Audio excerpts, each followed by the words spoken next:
ready to go. So you can take your seats. You can hear me talk. I can't wait.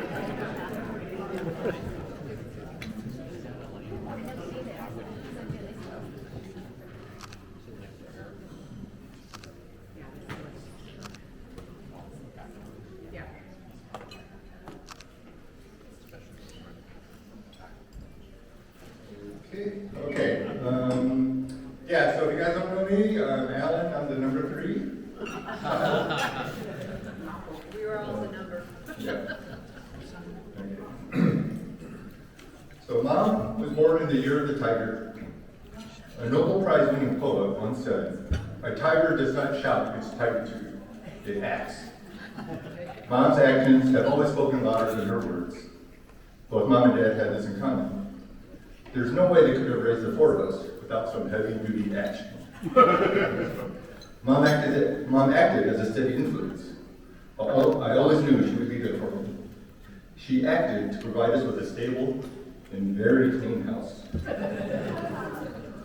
Although we were in small-town America, she acted to keep us connected to our heritage through her cooking, and somehow managed to bring us all the way back to Hong Kong several times. My love for food and travel undoubtedly stems from these early trips. Mom always sprung into action when it was time to practice piano. But unfortunately, that did not translate into the love of piano playing. When Dad left us, Mom acted with incredible strength and perseverance, somehow filling that void and helping us all to continue to move forward and try to make him proud. She was an amazing influence on her grandchildren. She loved each of them unconditionally, without judgment, and with an openness that serves as an example they can all emulate. I hope my own actions can have a fraction of the impact her actions have had on me. A famous president once said, "No, not the one that's facing multiple criminal indictments, but Abraham Lincoln in this case. In the end, it's not the years in your life that count, it's the life in your years." As I look around this room, I see the many people that have loved and supported my mother throughout her years. You have filled her life with such compassion and generosity. I am forever grateful for all of you for helping her live an amazing life in her years.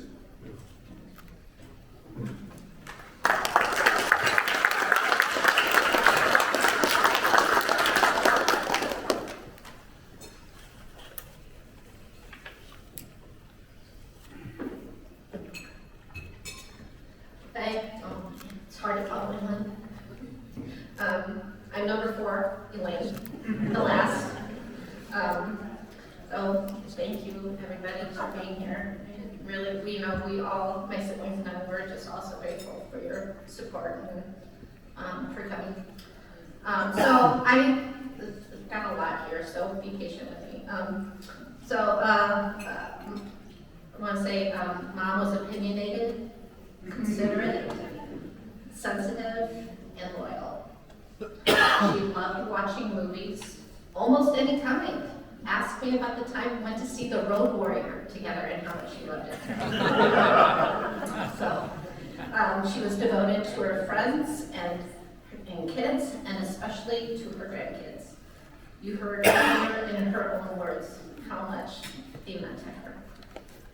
So nearly 5 years ago, at my mom's 80th birthday party, most of you here, joined us in a beautiful house on a beautiful evening and heard her children talk about how fierce she was.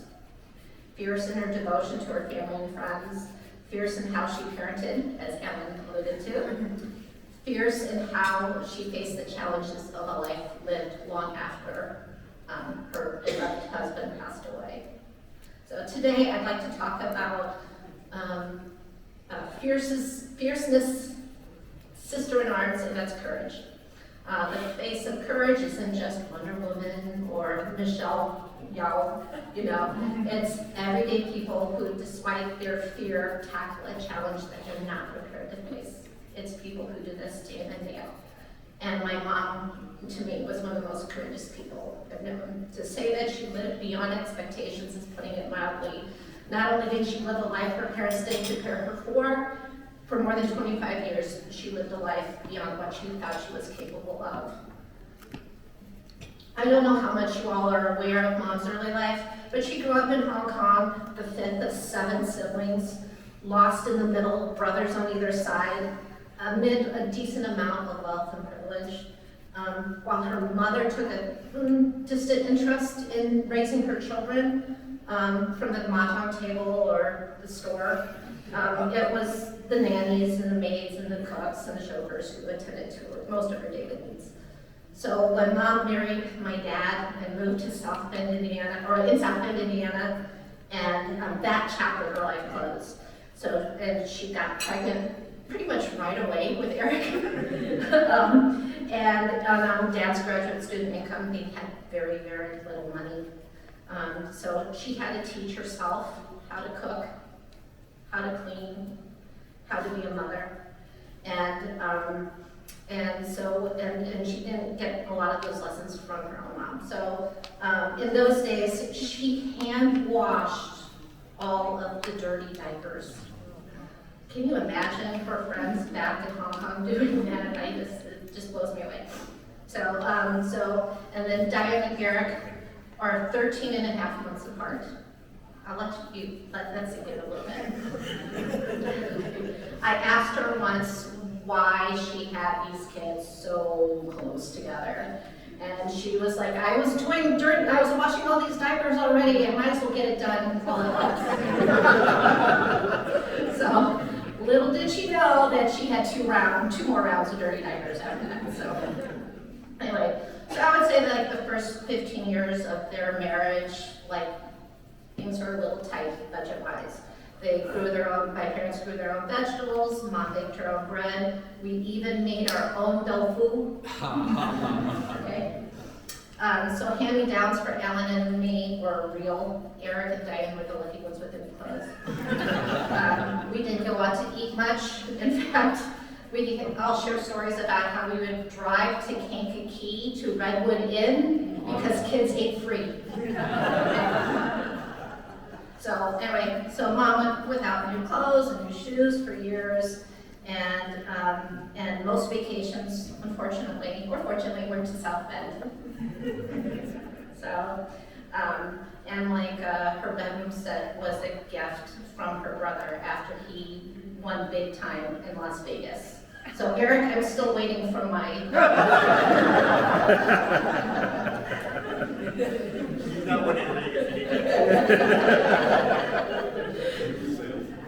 So anyway, another time I asked my mom why she would want to leave the life of luxury that she had growing up in Hong Kong and to live a much more humble one here in the US. And she replied that the example of her own mother parenting from a distance was not for her. She wanted to raise her children and be present for us. She wanted us to know that we were important to her and that we weren't forgotten. She didn't want a life that was stifled by what was expected of women in that particular time and place.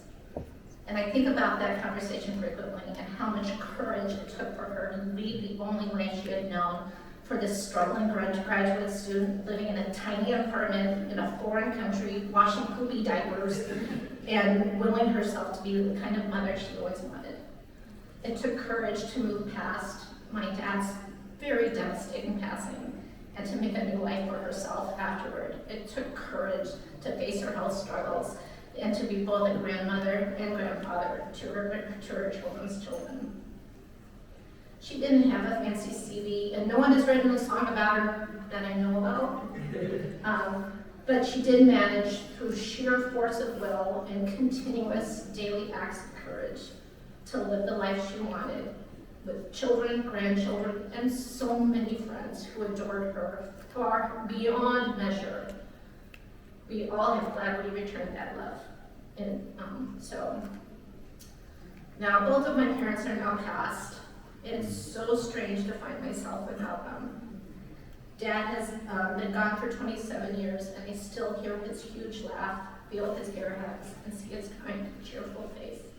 I hope Mom stays with me the same way, and with her soft hand holding tightly to mine, while reminding me that when I tell her that I love her, that she loves me more. A Chinese woman admitting her feelings to her children? Now that takes courage. So anyway, I'm just grateful for you all for being here, and thank you.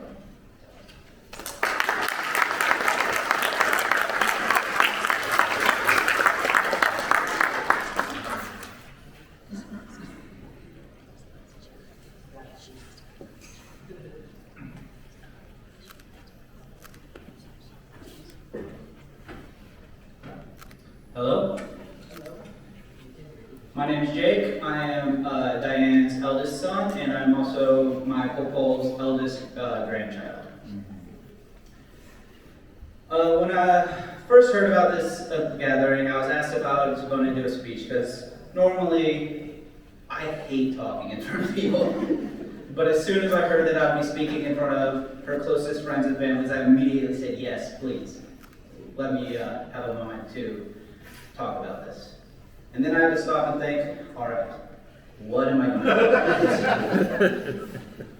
At first I was thinking, I could talk about some of the stories I have. Like my first memory of her is actually her coming down the stairs of her house, calling me up for lunch, and finding me upside down on the couch reading a book.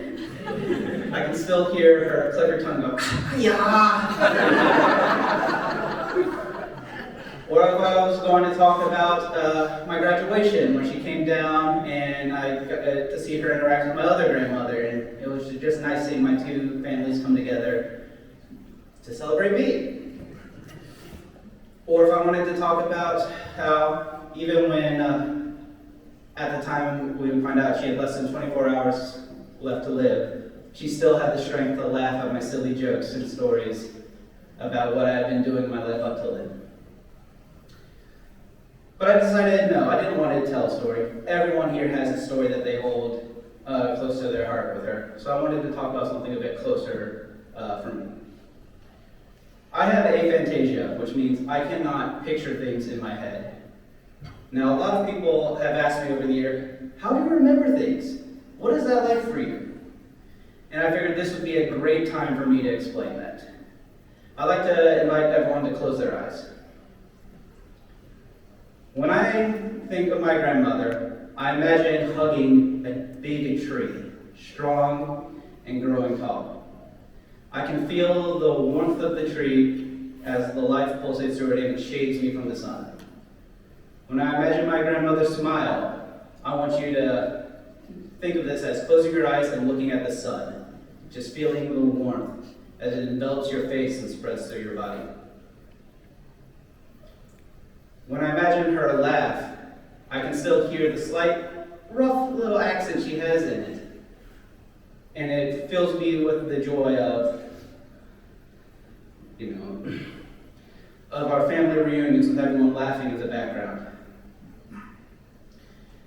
And when I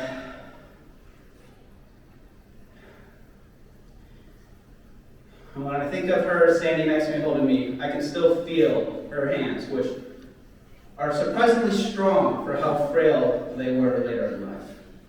You can open your eyes now.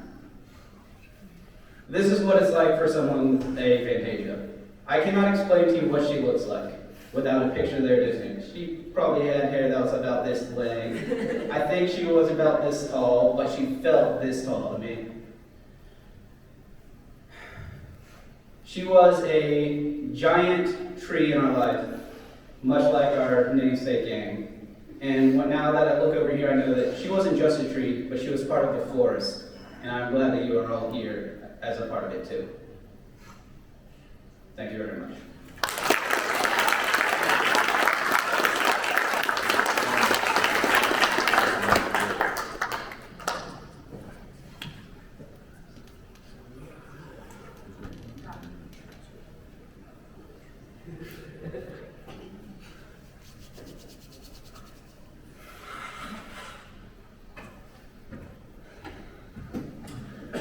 Hello, Eric's son and third grandson of Randy. It's going to be very difficult for me to follow up what Jake said, so I'm just going to keep it short and sweet for me. Shank and Urbana has always been under a special place to me. I always remember coming down here to 506 East Scoville. Visiting her was always the best. Whenever the family was over, it was always the best time. And because of her, I have such a close relationship with my entire family, which is something that I definitely don't take for granted. And I know there's a lot of families out there that can't say that, so I'm just so grateful for that. And then I also want to share something for my sister who is not here today. So here's that note. My sister Erin is my twin sister and Randy's third.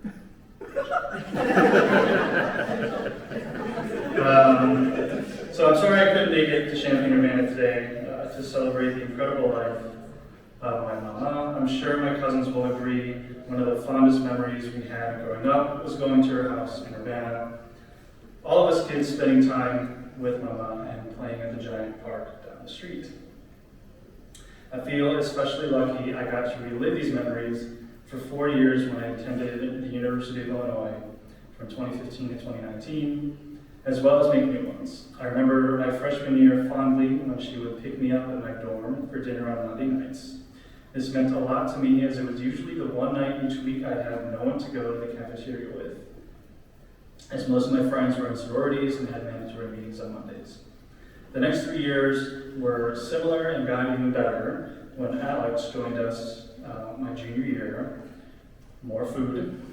I still remember how excited we were to eat Indian food together when she discovered that she actually liked it. Or how proud and full we were after finishing countless rolls at all-you-can-eat sushi. During those 4 years, she was a friend who was always there for me, as well as a grandma who fed me, did my laundry, and essentially made my life as easy as possible as I pursued my goal of going to medical school. I'm forever grateful for her support and will always cherish the time we spent together. Thank you, Mama, for taking such good care of me my whole life.